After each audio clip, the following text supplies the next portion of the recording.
자, 포물선 운동 이어서입니다. 앞 영상에서 포물선 운동은 수평면과 일정한 세타, 일정한 각도 세타 제로를 가지고 던져진 물체일 경우에 중력이 영향을 받아서 물체가 마냥 올라가지 못하고 올라가다가 다시 떨어지는 운동, 마치 포물선과 같다 해서 포물선 운동, 사출 운동이라고 했습니다. 자, 그럼 이 포물선 운동을 하기 위해서는 2차원 평면상이기 때문에 좌표가 두 개가 필요하다고 했죠. 성분이 두 개가 필요합니다. X축 성분과 Y축 성분. 그러면 X축 성분의 빠르기는 비스막에 던져진 물체의 X축 방향으로의 정사형값. Y축 성분은요, 비스막에 던져진 물체의 빠르기에 대한 Y축 방향으로의 정사형값입니다. 자, 그럼 이 정사형값은요, V0 처음 던져진 물체의 속도는요, X축 방향의 처음 값, 그 다음에 Y축 방향의 처음 값, 이렇게 된다고 했습니다. 그럼 이 V0X는요, V0를 세타 제로 방향으로 던졌으니까 X축 방향의 성분은 V0 코사인 세타 제로가 나오죠.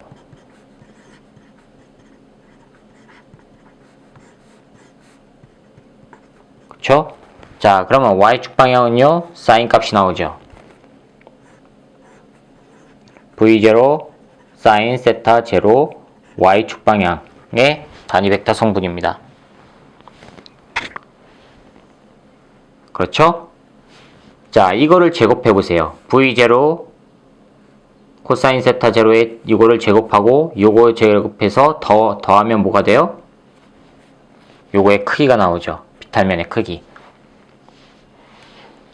됐죠? 자, 그러면 포물선 운동에서는 두 가지 방향을 따로따로 생각해야 됩니다. X축 방향과 Y축 방향. 물체가 이렇게 날아가요. 이렇게 날아가면 날아가고 있는 이 물체에 작용한 힘은 유일하게 한 가지밖에 없어요. 뭐밖에 없죠? 네, 중력이요. 중력이 아래쪽 방향으로 작용해요. 계속. 중력이 아래쪽 방향으로 계속 작용하니까 물체가 마냥 올라가지 못하고 올라가려고 하는데 아래쪽에서 당긴단 말이에요. 아래쪽에서 당기니까 올라가지 못하고 이렇게 꺾이다가 계속 아래쪽에서 일정한 힘으로 당기니까 물체는 점점 Y축 방향으로 올라가려고 하는 그 빠르기가 아래쪽 방향으로 힘이 작용하니까 점점 느려지죠. 느려지다가 나중에는 0이 될 거란 말이에요. 0이 되는 순간, 즉 Y축 방향으로 올라가는 빠르기가 0이 되는 순간이 바로 최고점에 도달했을 때입니다. 최고점에 도달하고 나면은 계속 중력은 작용하니까 다시 아래로 떨어지죠. 아래로 떨어지는데 왜 여기서 똑바로 안 떨어져요? X축 방향으로 날아가는 성분이 있으니까요. 자, 물체가 포물선 운동할 때 Y축 방향으로는 계속 힘이 작용하지만 X축 방향으로는요, 힘이 작용하는 거 없어요. 따라서 X축은요, X축 방향으로는 무슨 운동을 하죠? 이거는 등속 운동을 해요. 힘이 0이란 말이에요. 힘이 없습니다. 그렇죠? 그럼 Y축 방향으로는요, 이거는요, Y축 방향은 일정한 중력이 작용하죠. 등가속도예요.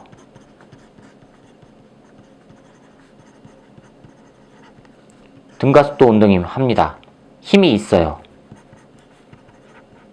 힘이 존재를 합니다.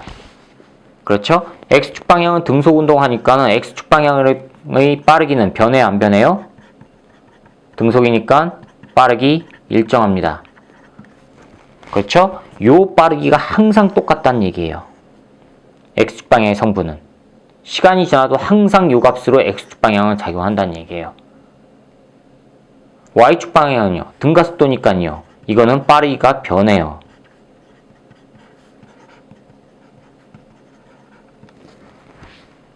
등가속도 운동인데, 자, Y축 방향입니다. 등가속도 직선 운동이죠. 등가속도 직선 운동에서 세 가지씩 있었죠. 뭐 있었습니까? V는 나중 속도는 처음 속도 더하기 AT. 변위는 처음 속도 T 더하기 2분의 1 AT 제곱. 나중 속도의 빼기 처음 속도의 제곱은 2AS. 요거 했었죠. 자, 이거를 Y축 방향이니까 Y축 성분으로 바꿔봅시다. Y축 성분으로 바꾸면 나중 속도 VY라고 할게요. Y축 성분이니까 표기를 할게요. Y축 방향으로 바꾸면 Y는 V0 처음 Y축 방향. 처음 속도예요. 더하기 AT인데, 자, A가 가속도죠. 여기선 가속도가 중력이죠. 그런데 문제가 있어요. Y축 방향의 속도는 위쪽으로 올라가려고 하고 가속도는 아래쪽 방향으로 작용하죠. 좌표축 상에서 위쪽이 플러스라고 하면 아래쪽은 마이너스죠. 제가 지금 여기 지금 플러스로 해놨죠. 그렇죠? 그러니까는 아래쪽으로 작용하는 중력은요, 가속도는 마이너스 G를 해줘야 됩니다. 그러니까 이거는 V0Y 빼기 GT가 된다는 얘기예요. 물체가 상승할 때의 등가속도에 관한 직선운동식입니다. 자, 그 다음에 S의 변위는요, 델타 Y 해주면 되죠. 델타 Y는 나중 Y에서 처음 Y 값 빼주면 됩니다. 그러면 V0Y T, 그렇죠? 더하기 2분의 1 마이너스 GT 제곱이니까 아예 그냥 씁시다. 마이너스 2분의 1 GT 제곱. 이렇게 쓰면 됩니다. 그렇죠? 요거는요, VY의 제곱 빼기 V0Y 처음 속도의 제곱은 마이너스 2G S인데 S가 델타 Y니까 Y 빼기 Y0. 자, 이렇게 써주면 돼요. 맞죠? 자, 그럼 물체가 최고점에 도달하는 시간을 구해봅시다. 고등학교 물리2를 배우신 분들은 충분히 됩니다. 최고점 도달 시간.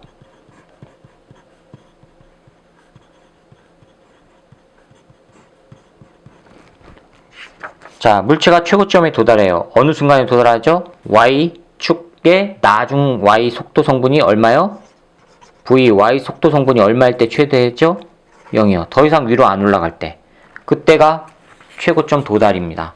그럼 최고점에 도달했대요. 나중 시간이 0이죠?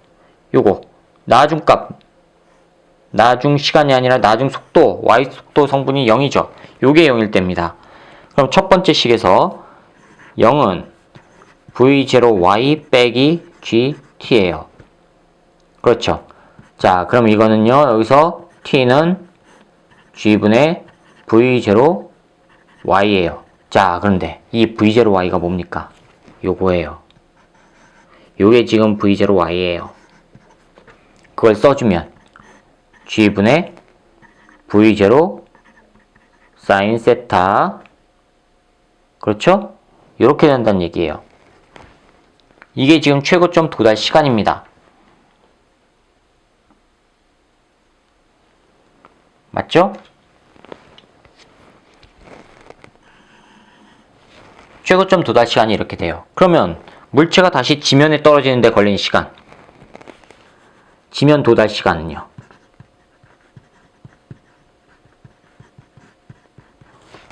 자, 지면 도달 시간을 봅시다. 물체가 최고점 올라갔어요. 그 다음에 다시 또 지면으로 내려오죠. 그럼 올라간 거리 시간만큼 다시 똑같은 시간 동안 내려올 거 아니에요. 왜요? 같은 중력이 작용하고 X축 방향으로는 등속이니까. 그렇죠? 따라서 올라간 시간이 요게 T라고 하면 내려온 시간 이건 얼마예요? 이게 T만큼 걸렸다면 요거는요 2T가 되겠죠. 2배가 되겠죠. 따라서 지면 도달 시간 T 프라임은 2T가 된단 말이에요. 따라서 T 프라임 지면 도달 시간은요 G분의 2V0 사인 세타 제로가 된다는 얘기고요.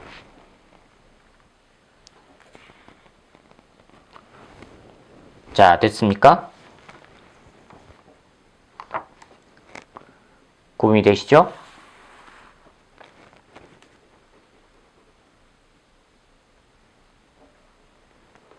자, 그러면 지면 도달 거리를 봅시다. 요걸 봅시다. 요 거리. 이 거리가 총 얼마일까? 이걸 R이라고 해봅시다. R. 이걸 R이라고 해봅시다. 자, 이거 R인데 이 R은 X축 방향이죠. X축 방향은 무슨 운동이에요? 등속 운동이에요. 그렇죠? X축 방향은 등속이에요. 그러면 시간이 지나도 변하지 않아요. 시간이 지나도 변하지 않으니까 x축 방향의 등속 뭐예요? 요거예요, 요거. 요게 지금 v. 자, x축 방향은요. 등속이에요. 나중 속도 v, x는 언제나 v0x와 같아요. 힘이 작용하지 않으니까. 이거는 v0 코사인 세타 제로란 얘기고요. 그렇죠? 자, 그런데 1차원 직선상에서의 등속운동 어떻게 나왔습니까? v는 t분의 s였죠. 이 s가 지금 델타 x입니다. 그러면 지금 우리가 구하는 거 이 델타 x 그게 r이란 말이에요. 이게 r. 따라서 r은 어떻게 구합니까? 요거하고 요거를 곱해주면 되죠. vx 곱하기 t 해주면 돼요. 그런데 이때의 t는 뭐예요? 지면 도달 시간이니까 t가 아니라 t'이란 얘기죠. t'. 자, 이걸 그대로 넣어볼게요. vx가 뭐예요? v0x, 즉 v0 코사인 세타 제로. t'은요? 요 놈이죠. g분의 2 v0 사인 세타 제로. 이거 하면은 g분의 v0 똑같죠? v0의 제곱 2배 사인 세타 제로 코사인 세타 제로. 2배 사인 세타 제로 코사인 세타 제로 뭐죠? g분의 v0의 제곱 사인 2 세타 제로. 이렇게 나와요. 자, 그런데 이제 살펴봅시다. r을 최대로 멀리 던지고 싶어요. 물체를 최대한 멀리 던지고 싶어요. 그럼 최대한 멀리 던지기 위해서는 자, 이게 r입니다. 이 r값이 최대가 되기 위해서는 두 가지 방법이 있죠. 분모가 최소이거나 분자가 최소이거나. 자, 그런데 분모의 g값은 이거는 일정하죠. 중력가속도니까 변하질 않아요. 그렇죠? 그럼 처음 일정한 속도 v0로 던졌으니까 이것도 변하지 않아요. 초기 속도도. 그럼 변할 수 있는 게 뭐밖에 없어요? 각도밖에 없죠. 그러면 요 값이 최대가 되기 위해서는 요 사인 2세타 제로가 최대가 돼야 돼요. 즉 r이 최대가 되기 위해서는 뭐가 돼요? 사인 2세타 제로 요 놈이 최대일 때예요. 사인 2세타 제로의 최대값은 얼마죠? 1이요. 요게 1일 때예요. 그러면 사인 2세타 제로가 1일 때예요. 그러면 요 각도가 얼마일 때 1이 나오죠? 사인이 90도일 때죠. 그럼 2세타 제로가 바로 90도란 얘기예요. 따라서 세타 제로는 45도고요. 45도로 던져야지만 물체가 가장 멀리 날아간다는 얘기예요. 자, 그런데 일상에서는 45도로 던지면은 오히려 멀리 안 나갑니다. 물론 공기의 저항 같은 일체의 저항, 모든 저항을 무시한다고 하더라도 45도로 던지면은 멀리 안 나가요. 오히려 날아가는 거리가 줄어요. 왜 그럴까요? 일상에서는 지면에서 던지는 게 아니죠. 사람이 이렇게 서 있어서 사람 어깨 높이에서 던지죠. 그러니까는 이 높이에서 던지는 거란 말이에요. 바닥 높이가 아니라 바닥에서부터 일정한 거리 떨어진 높이에서 던지게 되니까 이 높이에서는요, 지평과 이루는 각도는 점점점 줄어들게 되죠. 시간이 갈수록. 그렇죠? 그러니까 이 처음에는 지면과는 45도라고 하더라도 일정한 높이가 되면 45도보다 작아진단 말이에요. 그래서 일반적으로 세타가 일반적으로 지면에서 던질 때, 사람이 던질 때 세타는 약 43도 정도 되면 가장 멀리 날아갈 수 있는 각도가 되는 거예요. 지면에서 일정한 거리만큼 떨어진 상태로 던지게 되니까. 구분이 가시죠? 오히려 지면에서 떨어졌는데 45도로 던진다. 그러면은 오히려 45도 이렇게 올라가서 이렇게 떨어지니까 오히려 거리가 줄어든단 말이에요. 구분이 가시죠? 자, 이게 포물선입니다. 그 다음 나온 수평면상에서 수평면으로 평행하게 던진 물체 운동. 그게 바로 뭐냐면 이거입니다. 이렇게 수평면상에서 던져요. V0. X의 힘을 가지고. 그럼 이건 어떻게 돼요? 날아가다가 이렇게 떨어진단 말이에요. 그렇죠? 이거는 VX, 요거는 등속이에요. 아래로 물체가 떨어져요. 아래쪽으로 뭐가 작용해서요? 충력이 작용하니까요. 힘이 작용하니까. 그러면 Y축 방향으로는 등가속도 직선운동, X축 방향으로는 등속운동. 똑같죠? 지금 이거 한 거랑. 근데 다른 거는요. 지금 올라갈 때 했죠? 내려올 때 어떻게 해요? 내려올 때는 자유낙하 쓰면 됩니다. 왜요? V0 Y가 얼마예요? 0이죠. Y축 방향으로 안 던지고 수평 방향으로만 던졌으니까 Y축 방향의 속도 성분은 처음은 0이란 말이에요. 그 상태에서 떨어지니까 자유낙하입니다. 자유낙하는 등가속도 직선운동 세 가지씩에서 요식에서요. 자, 바꿔볼게요. 그럼 요걸로 바꿀게요. Y는 V0Y 빼기 GT. 그 다음에 Y 빼기 Y0는 V0Y T 빼기 2분의 1 GT 제곱. 그 다음에 VY의 제곱 빼기 V0Y의 제곱은 마이너스 2G Y 빼기 Y0.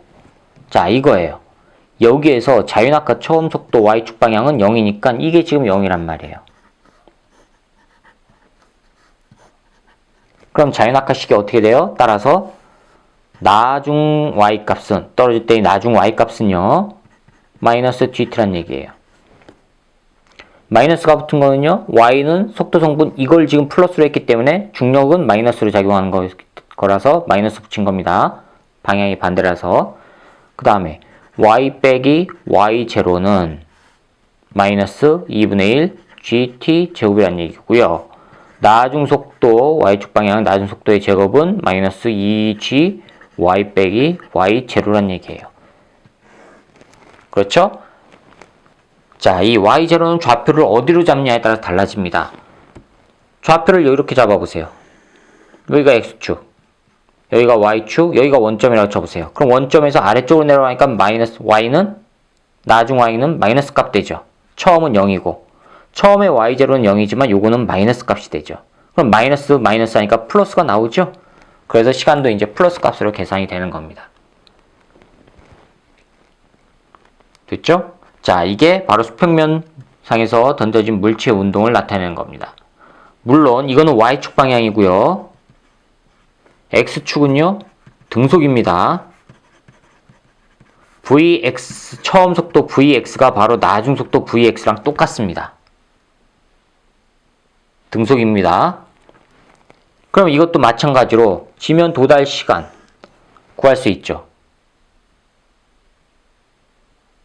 그렇죠? 지면 도달 시간 요거 구할 수 있고 지면에서부터 지면 도달 거리 요거를 구할 수가 있죠. 또 마찬가지로 이렇게 하면요. 마찬가지 과정으로 구하면 된단 말이에요.